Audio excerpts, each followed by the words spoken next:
This is the Rays POSTCAST, your instant game reaction for the Tampa Bay Rays, part of the Locked On Podcast Network. Your team every day. Hello and welcome to the Tampa Bay Rays POSTCAST, your spot for instant Rays reaction after every single game. My name is Jonathan Shields. Make sure you guys go follow me on Twitter at Johnny10Shields. That's just when they all think they're dead. No life left in the Rays. They seem to be pulling us back in. What a win. A complete victory. Offense does their thing.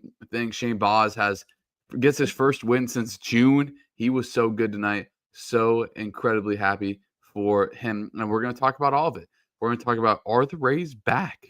How we were so impressed with Shane Baz and how this can't turn into the Cleveland series. Remember, the Rays won the Cleveland series big. Vibes were high. And then got dominated the next game and then blew the last game. No, the Rays need at least 2 out of 3, but most likely a sweep in this game in order to make it competitive. And we're going to look ahead to the game tomorrow. But first, we got to talk about the consistent offensive pressure that the Rays put up. This is what you'll be talking about. How does 10 runs on 13 hits sound? The Rays did all their damage with 4 innings, scoring 3 runs twice and 2 runs another 2 times.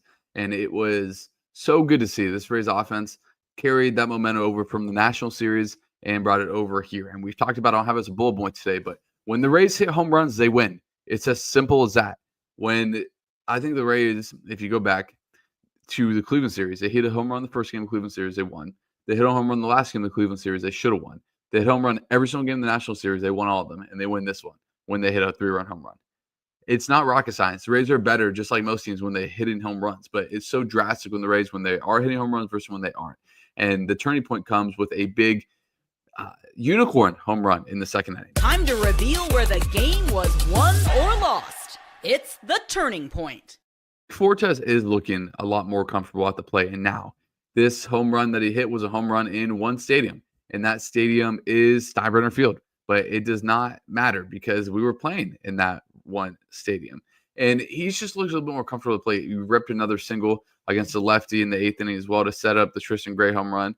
As, again, Tristan Gray, by the way, it's also put together some good strides since being with the Rays. But Gray had a hit on Friday against Washington, backs up with 2 hits again tonight. So I can't complain with what Fortes has given us. And then the pressure did not stop, right? There's nothing fluky about the Rays' next inning, with Brandon Lowe peppering a double into the gap. Yandy coming around and scoring, then Junior singling, eventually getting thrown out at second, but scored Brandon Lowe. And all of a sudden it's 5-0 in a game where it was the Rays were quickly kind of 5 up, 5 down. And then that stretch in the second inning came, and the Rays took that momentum and ran with it. And it is something that the Rays have been doing when they win. The offense has been like this during June when they were so good. This is what the offense looked like.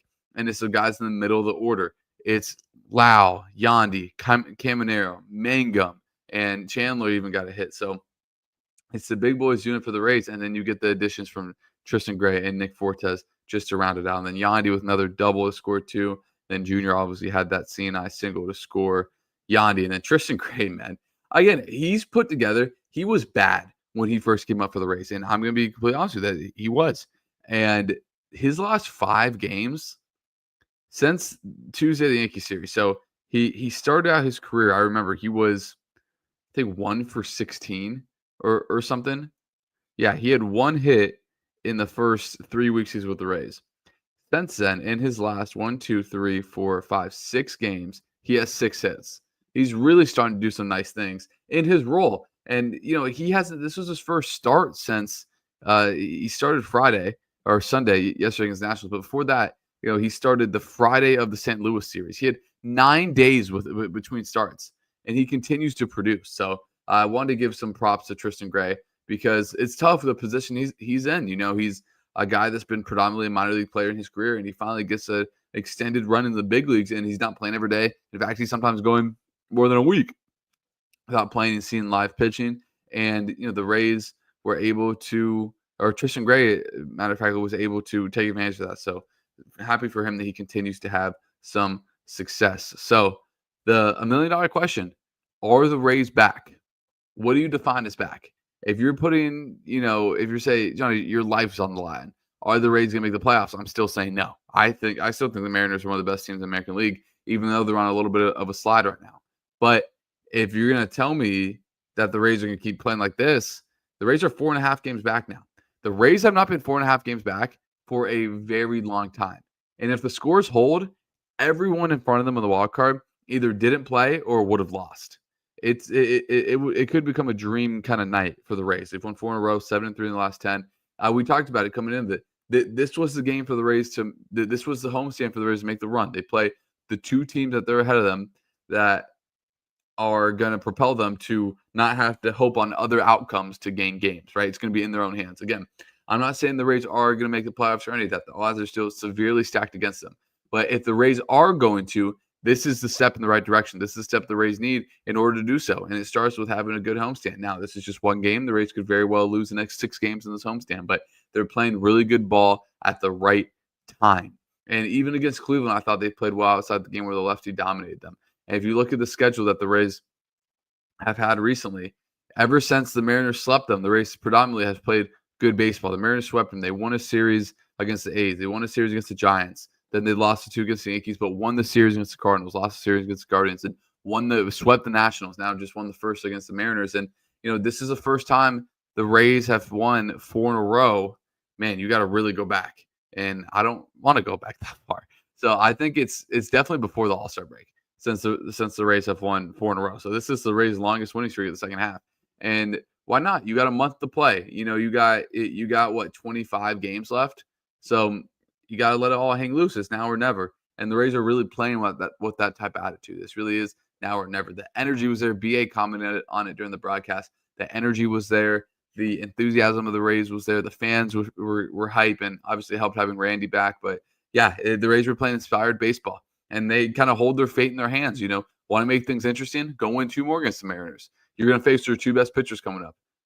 Let's see if the Rays really are back. We'll really find that out over the next 2 games. We'll talk about Shane Baz. You can't not be impressed with Shane Baz. And yeah, we can talk how this cannot be like the last road trip right after this. This episode is brought to you by Upside. Hey, Rays fans, are you still paying full price for gas? Stop leaving money behind and get cash back every time you fill up with the free Upside app. Simply download the free Upside app in the App Store or Google Play right now and start earning cash at the pump today. Use my limited time promo code SEASON and get an extra 25 cents back per gallon on your first fill up. You can make up to $300 a year just from buying the gas you already needed. At first, I thought it was too good to be true, but it's totally legit. Real people are getting paid just to make their daily commutes, and you can too. Plus, you can cash out anytime to your bank account, PayPal, or an e-gift card for Amazon and other brands. Don't let this offer drive on by. Download the free Upside app now using my limited time promo code SEASON for a limited time 25 cents per gallon bonus. That's promo code SEASON. Offers vary by user and location. Go to upside.com for terms and conditions. This episode is also brought to you by FanDuel. The NFL season is almost here, and FanDuel is making sure you're ready for kickoff with a can't-miss offer. Right now, new customers can bet just $5, and if your bet wins, you'll get $300 in bonus bets to use across the app. And I love using FanDuel because there's so many different prop bets that you can use. So, for example, the Bucs played the Falcons this Sunday. If you think the Baker Mayfield is going to throw for 300 yards and 2 touchdowns, you can put that parlay together and bet it together.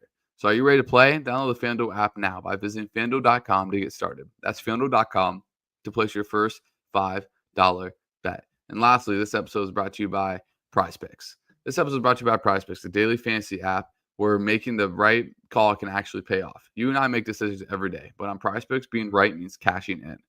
With football back, PrizePicks is the simplest and fastest way to get on the action. Just pick more or less on 2 to 6 player projections so you can turn your takes into real prizes all in just 60 seconds. It's quick, easy, and honestly my favorite way to follow along with football. Download the PrizePicks app today and use code LOCKEDONMLB to get $50 in lineups after your first $5 lineup. Let's go LOCKEDONMLB for $50 in lineups after your first $5 play. PrizePicks. It's good to be right. So again, if you guys are in the live, please leave a like and comment. There are 21 people in the live right now. So after I get out of this, I better see. Now there's 23 people in the live right now.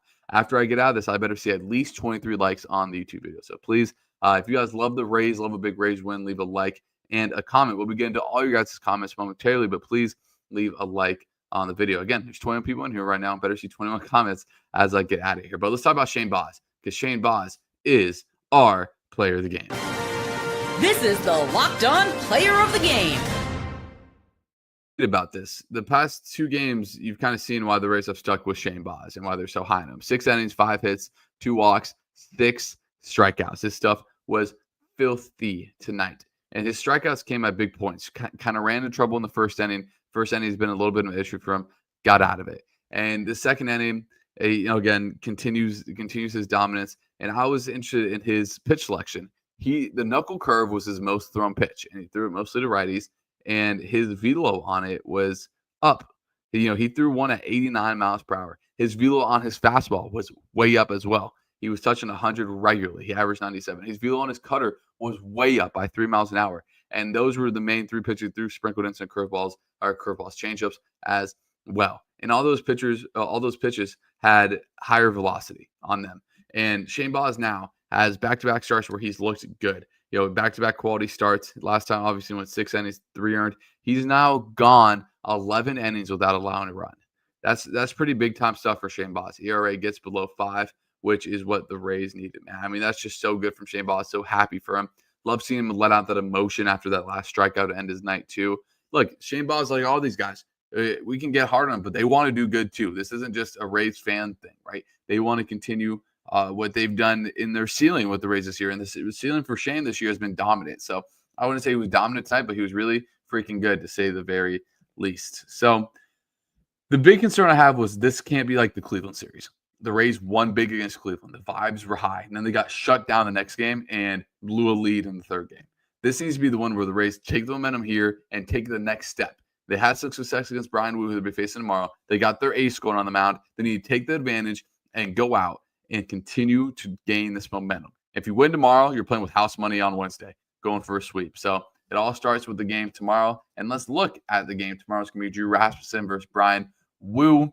And Brian Wu, obviously, is one of the better pitchers in baseball. He's 12-7 with a 2.95 ERA. Was an all-star this year. His last time out was the first time he didn't go 6 innings in an outing in this season, and even longer.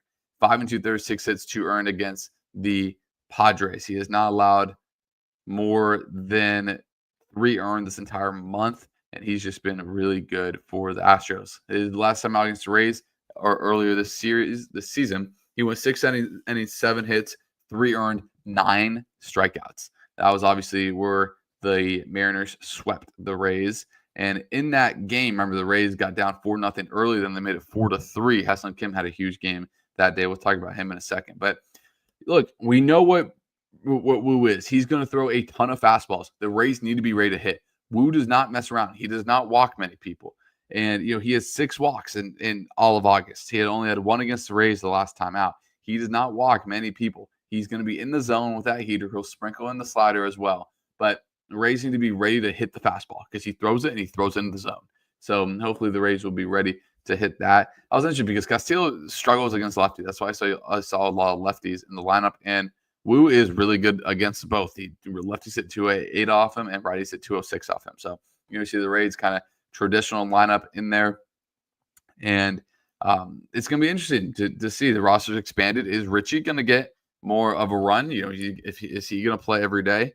I wouldn't assume so. I don't expect him to be in the lineup tomorrow, but it is going to be interesting to see, say the least, to see what the Rays can do against Brian Wu tomorrow. And then obviously Drew Rasmussen is going on the other side of that, and Drew Rasmussen having allowed more than 2 runs in a start in what feels like a decade. I had a 1.5 ERA in August, just dominant stuff, including going 6 shutout against the Mariners in that heartbreaker that the Rays lost, where Cal Raleigh had the 3-run home run. So, yeah, I mean, Drew Rasmussen has not given up more than 2 runs in a start since June 30th. That's pretty good. If you ask me, that's ace-level stuff. So, Rays are need to continue to do that. Again, that is a huge, huge game for the Rays tomorrow. Let's get to comments as we go. Jack Takes says, let's go. Making me believe. It is, making me believe a little bit too. Love seeing this team play inspired baseball. As we go to Gary. So, on a night when the Rays welcome back Randy Rosarena to Tampa, given the opponent, I have to say this was Ray's best, most dominant performance of the season. Great to see. It's much appreciated. Yeah, this team is not giving up at all.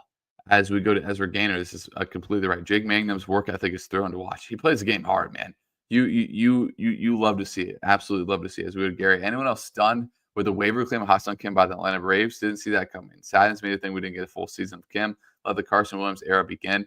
Yeah, it's sad what Kim was. The Rays finally spent money, it backfired. And I am thankful for the Atlanta Braves for picking him up, because the Rays get that contract off their books for next season. Hopefully allows them to go get an outfielder. So as Argina says, Rays win big for the postcast. Let's go. I love that. Love when the Rays win for the postcast is what I like to say. Caleb Gorsley says, great game. Rays, it certainly was. Creole Southpaw says, complete Rays win today. It was joy to see the revenge being unleashed. Yeah, hopefully the Rays, that momentum can continue. Let's go to Sarah. She says, I don't even care about the playoffs anymore. Just happy to see they're winning. Yeah, me too. Look, the thing I said with the Rays going forward was, I hope they play inspired ball in this last portion of the year, and that we get a feel on what the roster could look like next year. Bring up Carson, bring up Bob Seymour, and just kind of go from there. So, yeah, I think tomorrow could be a good matchup for Bob Seymour against Brian Wu. And, yeah, I also expect Carson Williams to be back in there as well. So, yeah, look, the Rays are going to play the young guys while still trying to be competitive. And they're going to have to, continue to stack together wins like this in order to, keep being competitive. 25, let me look exactly how many games left. I'm pretty sure the Rays play 25 in September. So they have 25 or 24 games left. And you got your best pitcher going on the mound tomorrow. And then you got Adrian Hauser going on Wednesday. And he's shown some really good things as well. So, yeah, look, the Rays are kind of playing with house money right now. And then Cleveland comes in, and Cleveland, the bats, still haven't been incredible against anyone this year. And then you go play the White Sox. So, again, if the Rays can get past Seattle and keep up this momentum, I really like the odds in the next 7 games. Then obviously you end with a gauntlet of the Cubs, the Blue Jays, Boston, Baltimore, and the Blue Jays again. So we'll see how the Rays end up. But we're going to end it there. So again, I appreciate everyone for joining in. There's 15 people in here right now, and there's 21 people in here earlier. So I better see more than 15 likes on the postcast when I go to edit some stuff later. So again, I appreciate all you guys for joining. You guys are the reason why I do this every night, including I watch the Rays anyway. Might as well talk about it afterwards with some of my fellow awesome fans. So again, I appreciate all you guys so much, and I will see you guys tomorrow night, hopefully after another Rays win.